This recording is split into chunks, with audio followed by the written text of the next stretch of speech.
Hi, my name is Ana Sunya and I'm going to talk about Ribavirin for chronic hepatitis E virus infection in transplant recipients. Hepatitis E is a liver disease caused by infection with a virus known as HEV. The virus has at least four different types, genotypes 1, 2, 3, and 4. Genotypes 1 and 2 have been found only in humans. Genotypes 3 and 4 circulate in several animals without causing any disease and occasionally infect humans.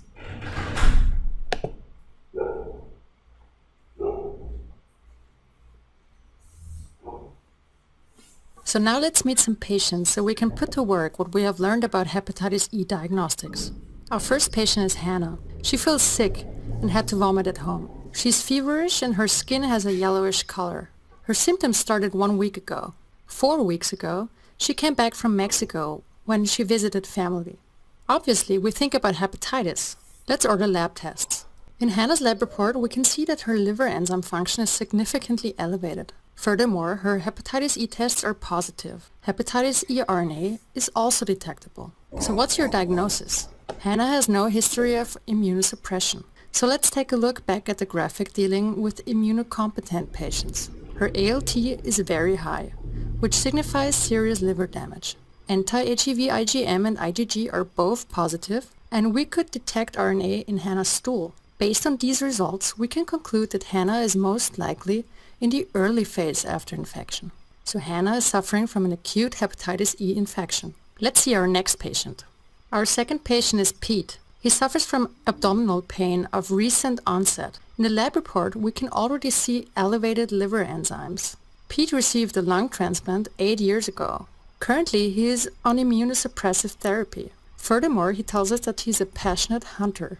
Based on Pete's history, we include hepatitis E screening in our lab report.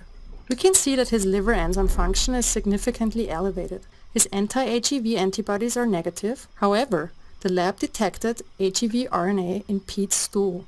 What does that mean? Since we know that Pete is taking immunosuppressive medication, we should consider this in interpreting his lab results. We know that immunocompromised patients can have problems producing antibodies to the virus. So in Pete's case, it is essential to measure RNA.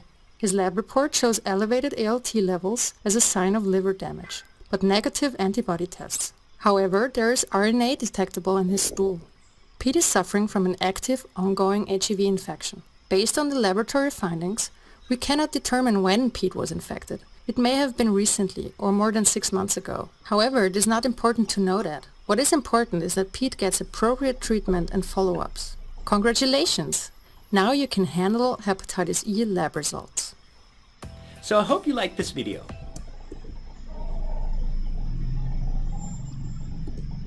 Absolutely.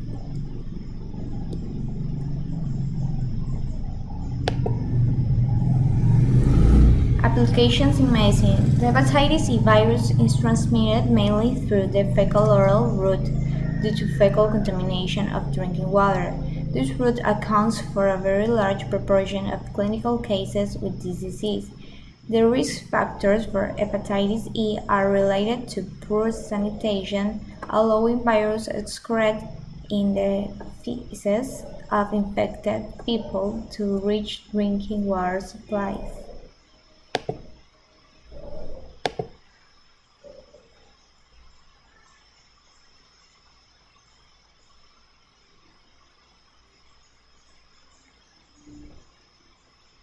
Hepatitis E is RNA virus. Spread by the fecal-oral route. Incubation period 3 to 8 weeks. Common in Central and Southeast Asia, North and West Africa, and in Mexico. Causes a similar disease to hepatitis A, but carries a significant mortality, about 20% during pregnancy. In general, hepatitis E is a self-limiting viral infection followed by recovery. Prolonged viremia or fecal shedding are unusual.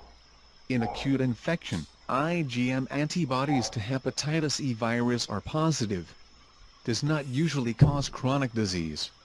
A vaccine is currently in development, but is not yet in widespread use. Thank you for watching.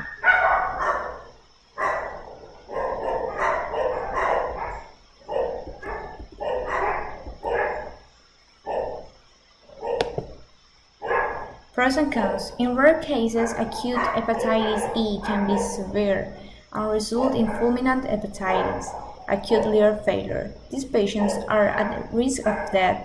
Fulminant hepatitis occurs more frequently when hepatitis E occurs during pregnancy.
Every year, there are an estimated 20 million HIV infections worldwide, leading to an estimated 3.3 million symptomatic cases of hepatitis E.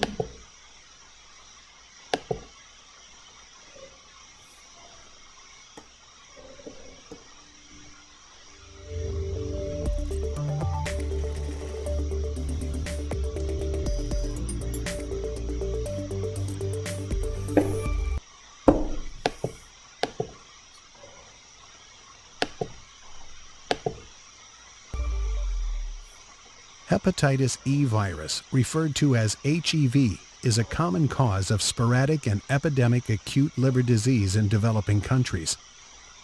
In the United States, sporadic cases of both imported and locally acquired HEV infections are mostly seen among adults.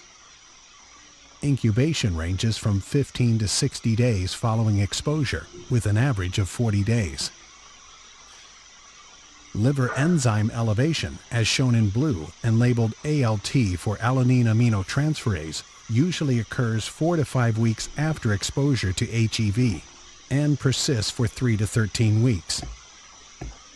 Symptoms noted by the purple bar occur when liver enzymes are elevated. Virus excretion in stool, illustrated by the orange bar, is variable, but usually lasts from about 1 week before symptoms appear until about 1 week after they have surfaced. However, this time frame can be longer in some people. Viremia in acute self-limited infections, shown by the green bar, can be detected about 3 weeks following exposure or a week or so prior to onset of symptoms and lasts for about 2 weeks. Antibodies to HEV, both IgM anti-HEV, depicted by the pink hatch line, and IgG anti-HEV, illustrated by the black hatch line, are usually positive about 3 to 4 weeks after exposure. IgG anti-HEV persists, but IgM anti-HEV declines rapidly during early convalescence and is usually negative by 13 weeks. HEV serologic testing in persons with acute hepatitis, for which other causes have been ruled out, may be performed, especially in someone who has recently traveled to an area where HEV infection is more common. Chronic HEV infection is rare, but has been increasingly recognized in immune-compromised patients. Immunoassays to detect anti-HEV are commercially available, but are not FDA approved. Nucleic acid tests for the detection of HEV RNA are performed in research labs, but are not commercially available. This segment is now complete.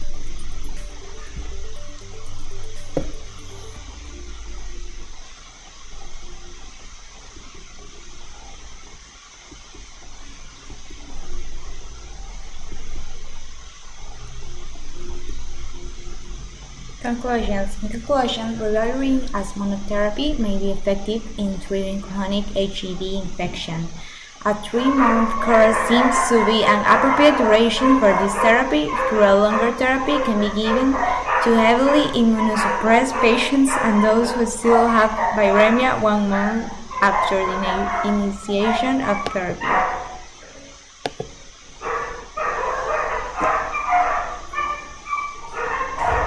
El virus de la hepatitis E es un virus que se transmite también por aguas contaminadas, alimentos contaminados en formas epidémicas y que siempre hemos considerado que estaba fuera de nuestro país de Europa, que lo cogía la gente cuando iba a la India o cuando iba a México. Pues no, ahora sabemos que ha vivido con nosotros siempre y que es una causa de enfermedad que al haber desaparecido las otras, cada vez la vemos con más frecuencia. Y tiene la particularidad de que hay animales que son portadores del virus, son fundamentalmente el cerdo, el jabalí u otros. Y por lo tanto, en el manejo de los alimentos crudos o la toma de los alimentos puede ser fuente de infección. Normalmente es benigna, aunque cuando coge a alguien que tenga ya otra hepatitis puede ser grave. Y hoy día existe ya vacuna para este virus, pero que no tiene una amplia difusión en nuestro país, solamente en algunas partes del mundo.